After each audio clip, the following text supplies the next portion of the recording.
قل أئنكم لتكفرون بالذي خلق الأرض في يومين وتجعلون له أندادا ذلك رب العالمين۔ کہو کیا تم اس ذات کا انکار کرتے ہو جس نے زمین کو 2 دن میں پیدا کیا اور بتوں کو اس کا مد مقابل بناتے ہو؟ وہی تو تمام جہانوں کا مالک ہے۔ یہاں بھی یہ 2 دن خدا کے ہاں ہیں، نہ کہ زمین کے، کیونکہ زمین پر 2 دن تو محض 48 گھنٹے کے برابر ہیں۔ اب اس کا مطلب یہ ہوا کہ 6 دن میں سے 2 دن زمین کی تخلیق کے ہیں۔ یعنی پچھلی آیت مبارکہ کے مطابق زمین اور آسمان دونوں کو اللہ نے 6 دن میں تخلیق کیا، جبکہ ان 6 میں سے 2 دن زمین کی تخلیق میں لگے۔ دوستو، بگ بینگ تھیوری ہمیں یہ بتاتی ہے کہ زمین و آسمان کس طرح سے معرض وجود میں آئے، جبکہ یہ آیات ہمیں یہ بتاتی ہیں کہ زمین اور آسمان کتنی دیر کے لیے معرض وجود میں آئے، یعنی کہ زمین اور آسمان کی عمر کیا ہے۔ یقیناً یہ آپ کو عجیب معلوم ہو رہا ہے، لہٰذا آئیے اسے تفصیل سے جان لیتے ہیں۔ اس مقصد کے لیے قرآن کی یہ آیت ملاحظہ فرمائیں۔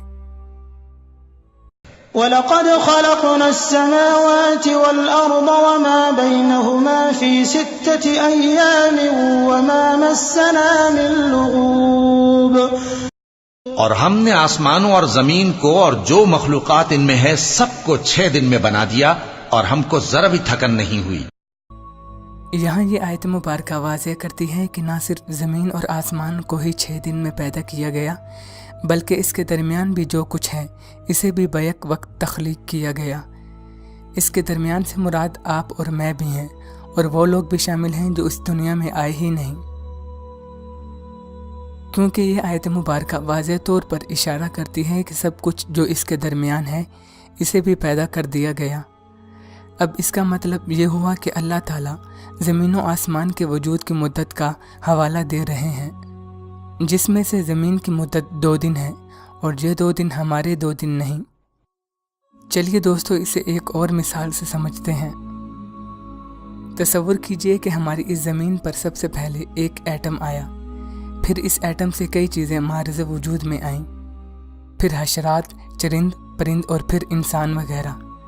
اب تصور کیجئے کہ کئی بلین سال کے بعد اس زمین پر سب سے آخری پیدائش ایک مکوڑے کی ہے، یعنی قیامت کا وقت نزدیک ہے اور زمین فنا ہونے والی ہے۔ اب قرآن کے مطابق اللہ تعالیٰ نے فرمایا زمین اور آسمان اور ان دونوں میں جو کچھ بھی ہے سب کچھ 6 دن میں تخلیق کیا گیا، یعنی اس پہلے ایٹم سے لے کر اس آخری کیڑے تک۔ کیونکہ دوستو ان سب چیزوں سے مراد وہ چیزیں بھی ہیں جو ابھی معرض وجود میں آئی ہی نہیں، لیکن وہ چیزیں مستقبل میں موجود ہیں۔ چونکہ ہم مستقبل کو نہیں دیکھ سکتے، لہٰذا یہ چیزیں ہمارے لیے ابھی اسی دنیا میں آئی ہی نہیں۔ اس معاملے میں ہمارا حال ایک ایسی چینٹی کی طرح ہے جو خوراک کی تلاش میں گھر سے نکلتی ہے، مگر وہ یہ نہیں جانتی کہ خوراک اس سے 2 دن کی مسافت پر موجود ہے۔ یعنی اگر وہ مسلسل 2 دن چلے تو پھر ہی اسے خوراک ملے گی۔ اس کا مطلب یہ ہوا کہ 2 دن بعد مستقبل میں خوراک اس کے پاس ہوگی، لیکن فی الحال چونٹی کو یوں معلوم ہو رہا ہے کہ خوراک فی الحال اس دنیا میں اس کے لیے آئی ہی نہیں، لیکن وہ خوراک 2 دن بعد اس کے پاس ہوگی، یعنی مستقبل میں وہ خوراک موجود ہے۔ دوستو، اب چونٹی اور اس کا مستقبل یعنی کہ خوراک خدا کے ہاں دونوں بیک وقت موجود ہیں، یعنی کہ خدا کے ہاں ماضی، مستقبل اور حال تینوں ایک ساتھ موجود ہوتے ہیں۔ اب پچھلی مثال پر نظر ڈالیں تو اللہ کے 6 دن میں سب کچھ تخلیق سے مراد پہلا ایٹم اور دنیا کا آخری مکوڑا سب شامل ہیں، لیکن وہ آخری مکوڑا مستقبل میں کئی بلین ٹریلین سال آگے موجود ہے، لہٰذا اسی لیے ہم اسے نہیں دیکھ سکتے۔ لیکن خدا کے ہاں وہ مکوڑا اس وقت بھی موجود ہے، کیونکہ خدا نے 6 دن میں سب کچھ تخلیق کیا۔ یعنی یہ کہا جا سکتا ہے کہ زمین و آسمان کی پیدائش سے لے کر ان کے فنا ہونے تک کا دورانیہ 6 دن کا مقرر کیا گیا۔ جیسا کہ ایک انسان کی پیدائش سے لے کر اس کی وفات تک کا دورانیہ اس کی عمر کہلاتا ہے، اسی طرح یہ 6 دن بھی ہماری زمین و آسمان یعنی کہ یونیورس کی عمر ہے۔ دوستو، یہ بات مزید واضح ہو جاتی ہے جب ہم ان تمام آیات میں استعمال ہونے والے لفظ ایام اور 6 ایام کا مطالعہ کرتے ہیں۔ یہی الفاظ سورہ 32 آیت 4، سورہ 10 آیت 3، سورہ 25 آیت 59، سورہ 11 آیت 7، سورہ 57 آیت 4، سورہ 50 آیت 38 اور سورہ 7 آیت 54 میں بھی استعمال ہوئے ہیں، اور ان سے مراد نہ صرف دن ہیں بلکہ عمر اور دورانیہ بھی۔ یعنی قرآن کے مطابق آسمان اور زمین دونوں کی مدت، جسے ہم ایج بھی کہہ سکتے ہیں، وہ 6 دن ہے، جبکہ 6 دن میں سے 2 دن زمین کی مدت ہے، یعنی خدا کے ہاں زمین کی عمر 2 دن ہے۔ اب اگر ہم حال کی سائنس کی طرف رجوع کریں تو ہمیں معلوم ہوتا ہے کہ زمین کی عمر 4.57 بلین سال ہے، اور یہ سال ہمارے دنیاوی سال ہیں، جبکہ ہماری کل کائنات کی عمر 13.7 بلین سال ہے۔ دوستو، اگر زمین کی عمر کو یونیورس کی عمر سے تقسیم کیا جائے تو ہمارے پاس جواب 1/3 آتا ہے۔ اس کا مطلب یہ ہوا کہ زمین کی عمر یونیورس کی عمر کا 1/3 ہے، جسے ہم 0.33 بھی کہہ سکتے ہیں۔ دوستو، خدا کا عرش جہاں خدا سورہ 7 کی آیت 4 کے مطابق موجود ہے، وہ اس پوری کائنات سے بڑے تصور کیے جانے والے کسی بھی ریاضی کے حصے سے بڑا ہے، لہٰذا یقیناً وہاں نظریہ اضافیت کے مطابق وقت کی رفتار زمین پر موجود وقت کی رفتار سے کھربوں گنا آہستہ ہوگی، اور اسی نظریے کو ویڈیو کے شروع میں تفصیل سے بیان کیا گیا ہے۔ یعنی خدا کے ہاں زمین کی عمر 2 دن ہے، جبکہ ہم اسے زمین پر 4.57 بلین سال کے قریب ماپتے ہیں، اور اسی طرح ہمارے یونیورس کی عمر خدا کے ہاں 6 دن ہے، جبکہ زمین پر ہم اسے 13.7 بلین سال کے قریب ماپتے ہیں۔ اور تھیوری آف ریلیٹیوٹی نے یہ واضح کر دیا کہ کیوں خدا کے ہاں یونیورس کی عمر 6 دن ہے جبکہ ہمارے ہاں 13.7 بلین سال ہے۔ اس کا مطلب یہ ہوا کہ خدا کے ہاں ایک دن ہمارے ہاں کے 2.28 بلین سال کے برابر ہے۔ لہٰذا قرآن کے مطابق خدا کا عرش جنت اور جہنم سے کئی گنا بڑا ہے، جبکہ جنت اور جہنم زمین سے کئی گنا بڑی ہیں۔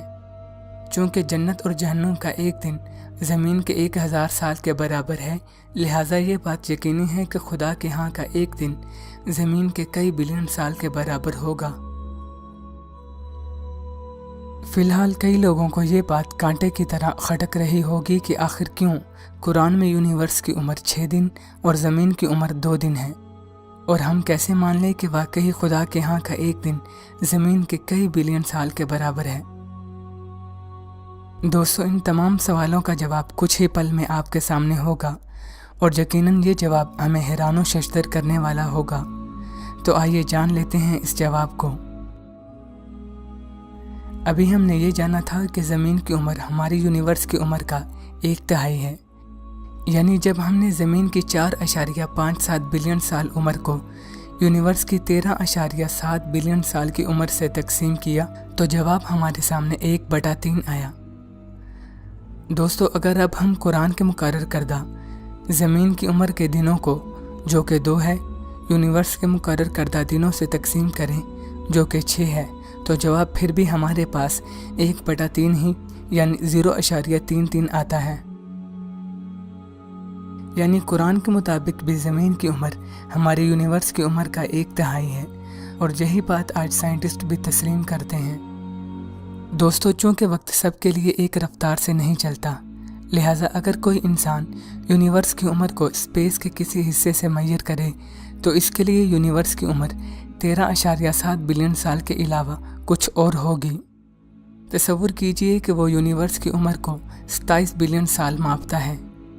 اب اس لحاظ سے زمین کی عمر 9 بلین سال ہوگی، لیکن ان دونوں کی ریشو ہمیشہ 1/3 یعنی 0.33 ہوگی۔ دوستو، اسی لیے قرآن نے زمین اور یونیورس کی عمر کو ریشو کے طور پر یعنی 1/3 کی صورت میں بیان کیا، اور یہ ریشو 8 سے بلین سال گزر جانے پر بھی برقرار رہے گی۔ یعنی یونیورس اور زمین کتنی ہی پرانی کیوں نہ ہو جائیں، مگر ان کی ایج کی ریشو ہمیشہ 1/3 ہی رہے گی۔ اگر قرآن مجید ان ویلیوز کو ریشو کے علاوہ کسی اور صورت میں بیان کرتا تو یہ ویلیوز ہر آبزرور کے لیے ایک جیسی نہیں رہتی۔ دوستو، ایک بار پھر یہ کیلکولیشن ثابت کرتی ہیں کہ یہ مقدس کتاب خدا تعالیٰ کے اپنے الفاظ ہیں، جو اس پیچیدگی سے بھری پوری کائنات کا اکلوتا مالک ہے۔ دوستو، اس ویڈیو کو لے کر آپ کی جو بھی رائے ہے ہمیں اپنی رائے سے آگاہ ضرور کیجیے، اور ابھی تک اگر آپ نے ہمارا نیا چینل اسلام کا بول بالا سبسکرائب نہیں کیا تو اسے ضرور کیجیے۔ اس کا لنک آپ کو نیچے ڈسکرپشن یا کامنٹ باکس میں مل جائے گا۔